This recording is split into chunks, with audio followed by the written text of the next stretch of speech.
It was May 1953, and the Korean War was drawing to a close.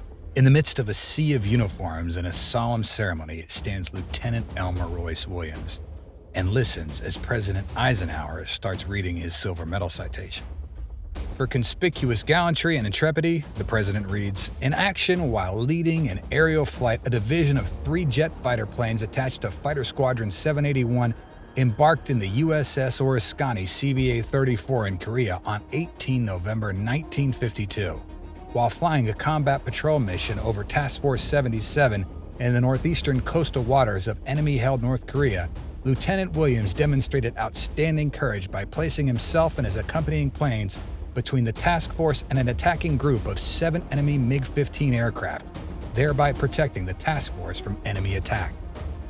Having repelled the initial attack of enemy aircraft, he skillfully maneuvered his plane, shot down the enemy aircraft, and inflicted heavy damage to another enemy airplane. Although his plane was severely damaged, he maneuvered to escape and returned his almost uncontrollable aircraft on board the parent carrier. This skill and daring exhibited by Lieutenant Williams and his complete disregard for his own personal safety materially aided the accomplishment of the mission of the task force. His courageous actions were at all times in keeping with the highest traditions of the United States Naval Service.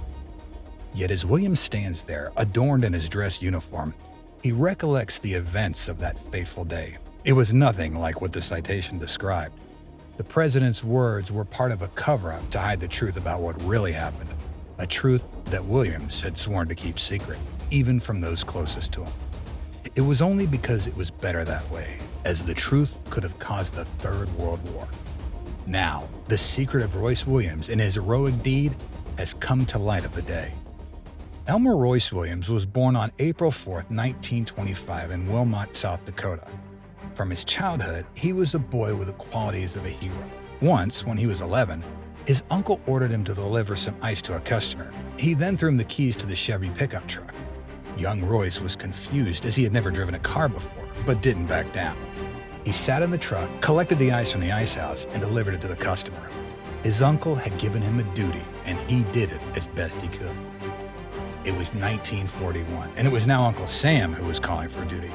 Royce and his brother joined the Navy as aviation cadets. Along with a naval aviator course, Royce was attending the University of Minnesota.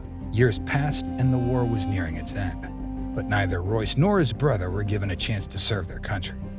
It was August 1945 when Royce Williams qualified as a naval aviator at Pensacola Air Station, the cradle of naval aviation. His first deployment was with the VBF-81 Fighter Bomber Squadron on board the U.S.S. Princeton. At the time, Royce was flying F-4U Corsairs, the aircraft he'd been trained to pilot. One day, Royce's attention was captured by an F-9F-5 Panther jet, igniting an immediate desire to fly one. Resourceful as ever, Royce discovered that the Panther's squadron's commanding officer had been the executive officer at the University of Minnesota's Reserve Officer Training Corps. He called the officer, expressing his desire to join the squadron and demonstrate his capabilities. The next day, Royce received new orders, allowing him to fly the Panthers. Royce's new unit, Fighter Squadron VF-781, was deployed aboard the U.S.S. ORISKANY to the Sea of Japan as part of Task Force 77, supporting the United Nations operations against North Korea. Having seen no action during World War II, Royce viewed the Korean War as his chance to finally serve his country and prove his worth. This would be far from an easy task, though. The F-9F Panthers, as the backbone of the Naval Air Force, were to meet a formidable opponent, the Soviet MiG-15. Compared to Panthers, the MiG-15 was a lighter aircraft with better aerodynamics thanks to its swept wing design. It happened to use the same Neen turbojet engine, but modified and more powerful. MiGs outclassed the Panthers in speed by 100 miles per hour and surpassed them in maneuverability and climb rate. The Panther's only advantage was its quartet of 20mm guns compared with MiG's two 23mm and one 37mm guns, which had a longer range. However, as they say, it's not the size of the dog in the fight, it's the size of the fight in the dog. Despite the MiG-15's clear superiority over the F-9F-5 Panther, American pilots by far outclassed their North Korean counterparts. To counter this disbalance in skills and experience, the North Koreans often engaged foreign volunteer fighter pilots, even though their number was insignificant enough to change the overall balance of power in the skies. However, engaging the Soviet Air Force pilots in a dogfight was a completely different thing. And this is where we come to our story of how Royce Williams became a legend. It was a cold, rainy morning on November 18, 1952. Aboard the U.S.S. ORISKANY, a team of 4 Navy pilots, including Royce Williams, was preparing for a mission. It was the first time these 4 men were flying together. For various reasons, none of them had been engaged in missions for the previous 10 days, with Williams recovering from the cold. The squadron commander scrambled them into a team, aiming to get them back into shape. Their target was the city of Hworyong, an industrial center near both the Chinese and Soviet border. Given the target's tricky position, American pilots faced a difficult task. They had to approach the city of Hworyong from the south and then attack from the west, all while carefully avoiding Chinese and particularly Soviet airspace. The year was 1952, and the Korean War was raging at its peak. While the Soviets supported the North Koreans, they were not directly engaged in the conflict. Eager to maintain this status, the U.S. government instructed its generals to avoid provoking the Soviets at any cost. Williams and the rest of the team were well aware of that. At 1350 hours, the flight deck crew began preparing the aircraft for takeoff. They positioned 4 F-9F Panthers on the icy deck. Team leader Lieutenant Claire Elwood and his wingman Lieutenant John Middleton were first in line. Their jets, throttles to full power, were attached to hydraulic catapults, which launched them into the air over a turbulent sea. Lieutenant Williams and his wingman, Lieutenant Dave Rowlands, soon followed, disappearing into the murky sky. That day, the Sea of Japan bore witness to nature's fury. A blizzard howled, enveloping Task Force 77 in a cloak of harsh winter. The cloud cover hung low, a mere 500 feet above sea level, with visibility shrinking to only 2 miles. However, as soon as the team broke out of the clouds at 12,000 feet, they had a vast blue sky in front of them.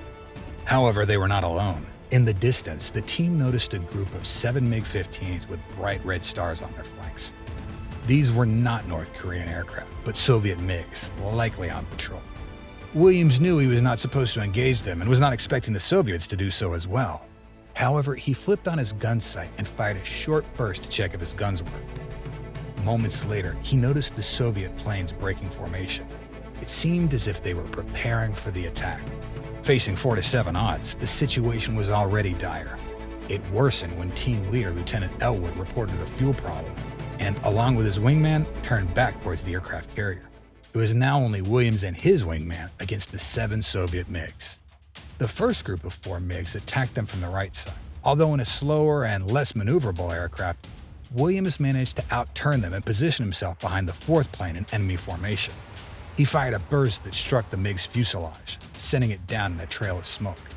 At that moment, Lieutenant Rowlands managed to break out from the attack and dive down toward the safety of the clouds.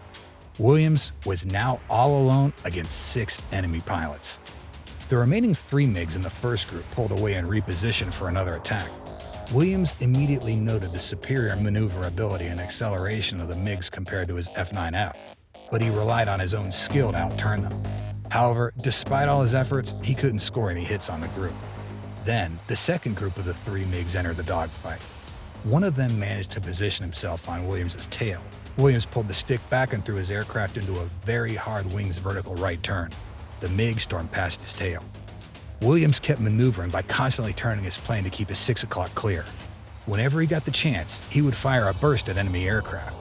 In an ongoing game of cat and mouse, Williams finally got the opportunity for another clear shot. He was flying directly towards the first team's leader and his wingman. The Soviet team leader turned away and the wingman rolled down on Williams, 2 planes passing each other at a very close distance. The Soviet wingman suffered a hit from Williams' cannons. He caught fire and went down. The dogfight was now in full swing. As the Soviet team leader escaped by maneuvering toward the sun, Williams focused on the section leader in another MiG. He shot him from point-blank range. As the team leader returned to combat, he too received a hit from Williams' cannons and went down. This marked the 4th MiG Williams shot down in a fight that raged for half an hour. The remaining 3 MiGs were not backing down. They were resolute to put an end to the Panther menace. As Williams pursued one of the remaining MiGs, another managed to sneak on his 6 and fire a burst that hit his wing in an engine section.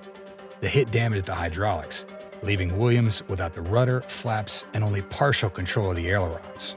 The only functioning control were his elevators, and one cannot fight a dogfight with elevators alone. Williams therefore decided to escape as quickly as possible. He dove towards the clouds, but the pursuing MiG clung to his tail, firing burst towards him. Then, out of nowhere, the rescue arrived. Williams' wingman returned to the fight and chased away the MiG. This allowed Williams to reach the safety of the clouds. Yet, he was still far from safe. With limited controls, Williams could only prevent the plane from stalling by maintaining a speed of 170 knots. As he passed over the American fleet, several escorting destroyers mistook him for an enemy plane and opened fire. Fortunately, he flew low and fast enough that they couldn't make a good aim. Williams flew towards the ORISKANY, aware that his aircraft was critically damaged. As he approached the carrier, the deck was cleared, anticipating what seemed to be an inevitable crash landing. The standard landing speed for an F-9F Panther was 105 knots, but Williams had to maintain a significantly higher speed to keep control of his aircraft. Ditching the water was out of the question, as it was so cold that Williams could hardly survive only a few minutes in it. The captain of the ORISKANY sped up the ship and steered it away from the wind. Battling high waves, the captain somehow managed to position the carrier for a successful landing. Williams was given the signal to land. Despite the vessel bobbing up and down, he caught the third wire and landed the plane successfully. After touching down, Williams took a moment to gather himself, catching his breath after the harrowing experience. When he climbed out of his jet, he fully realized the extent of the damage it sustained. His Panther was riddled with holes, 263 of them. He was indeed lucky to survive that day. The aircraft was not that lucky, though. After the technicians took everything of value, it was pushed overboard. Only during the debriefing did the full extent of the terrifying dogfight Royce Williams survived become evident. The typical duration of a dogfight was around 3 minutes. Williams, however, fought for 35 minutes against not just one, but 7 enemy pilots in planes superior to his own. Furthermore, he shot down 4 of them, more than anyone ever did in a single dogfight. These are the kind of stories from which legends are born. Lieutenant Royce Williams earned his status as a legend of the Naval Air Force. However, the story had one catch, significant enough to cause the Third World War. Royce Williams didn't shoot down just any 4 pilots. He shot down Soviet Air Force pilots. Had the truth gone public, it could have infuriated the Soviets and potentially drawn them into the war. Therefore, the Navy opted to maintain silence on the matter. The records were altered to show that Williams shot down only 1 enemy plane, with no mention of the enemy's identity, while his wingman was credited with 1 probable kill. For bravery shown in action, Williams was awarded the Silver Star. A true hero, Royce Williams obeyed the command and took an oath of silence regarding the event. He continued his service and became the top-scoring career-based naval aviator and the top-scoring naval aviator in a Navy jet of the Korean War. During the Vietnam War, he flew 110 Sorites and A-4 Skyhawks and F-4 Phantoms from the aircraft carrier U.S.S. Kitty Hawk. He retired from the Navy in 1980 with the rank of captain. He never told anyone what happened on November 18, 1952. Only 50 years later, when the documents about the war became declassified, was Royce, now an older man, permitted to reveal the truth about his heroism. The first person he shared it with was his wife. The story of Royce Williams' extraordinary achievement rapidly gained widespread attention. It was hailed as the greatest dogfight victory ever, with 4 MiG-15s down in a single engagement. Indeed, no one has matched this feat since. One truth about Williams' heroism came to light. There was widespread belief that he deserved an award commensurate with his deeds, with the award no less than the Medal of Honor. Unfortunately, despite the public's demands, the U.S. Navy History and Heritage Command remained silent. As they claimed, there was no longer an American witness alive to verify Williams' account, while the event was never recorded in official U.S. records. In January 2023, Captain retired Elmer Royce Williams was awarded the Navy Cross as an upgrade to the Silver Star. It was the least acknowledgement of the nation for the service he gave it. Thank you for watching this episode. If you liked it, give us a thumbs up, and don't forget to subscribe and hit the bell icon to be notified of our next video. Stay tuned.